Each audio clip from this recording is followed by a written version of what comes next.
Let's continue our iOS Messenger series. So today we're gonna talk about messages architecture.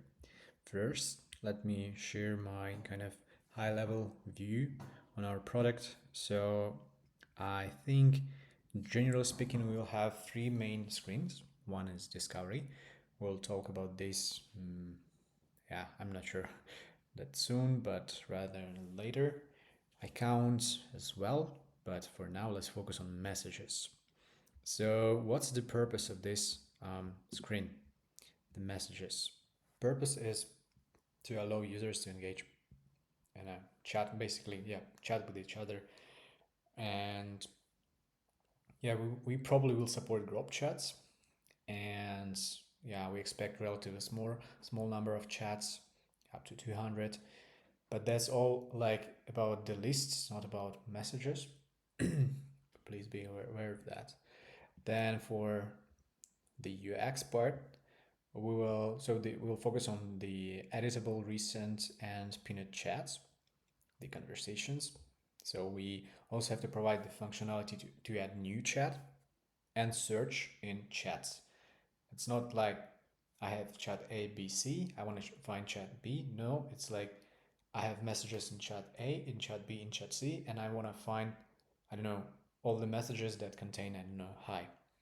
So, like, across all the chats. We'll not talk about backend yet. It's much like, yeah, for the future. And so, speaking of wireframe, the main screen would be, of course, the messages and what we will have here. So please be aware that this is like really the beginning and purely functional site. And I'm not even sure about like where to place the buttons and so on, the animations and the rest, but for like mainly functionality. So speaking of functionality, we'll have the navigation bar, of course, then the hidden by default search bar to search like across all the chats. Then we'll have the messenger container with a chat cell, so each of your chats will be here, like list, scroll view, and so on. And we'll have a tab bar at the bottom. So you, of course, will be able to edit chats. So if you press the edit button, you'll go to the edit mode, and here you can, of course, edit your cells, like chat cell, and you can done to finish or save the changes. You'll have edit actions.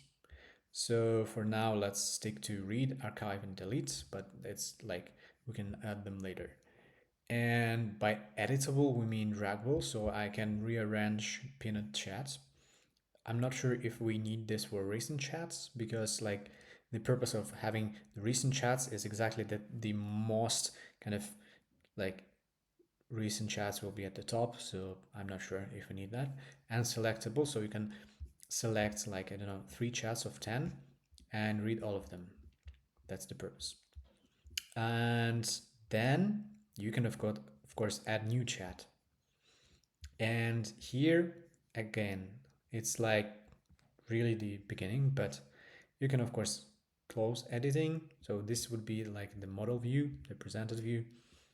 And you can either select one of your contacts, like on your phone from the SIM card, sorry, and you can just press on a contact and we'll add the chat.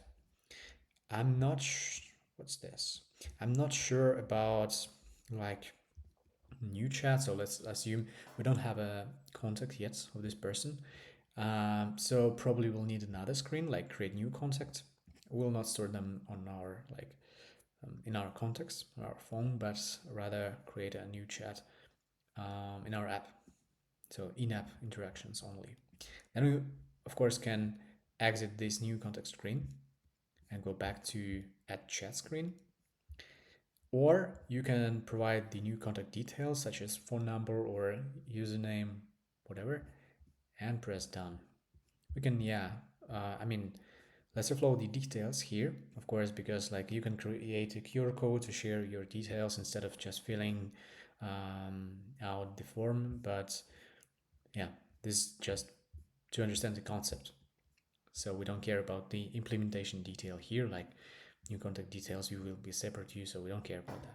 We just care about like global navigation and like the flow, the UX, user experience. So that's basically it. We will focus on this in the next, I don't know, few series. And regarding the code architecture, I don't have a strong preference here, uh, but let's stick to this paradigm for now. So we'll have the app target, we'll have the features, like feature targets, and we'll have components. So what is the difference between component and a feature? To my understanding, we have different layers, right? And feature 1 will not contain or import the feature 2 and the components as well.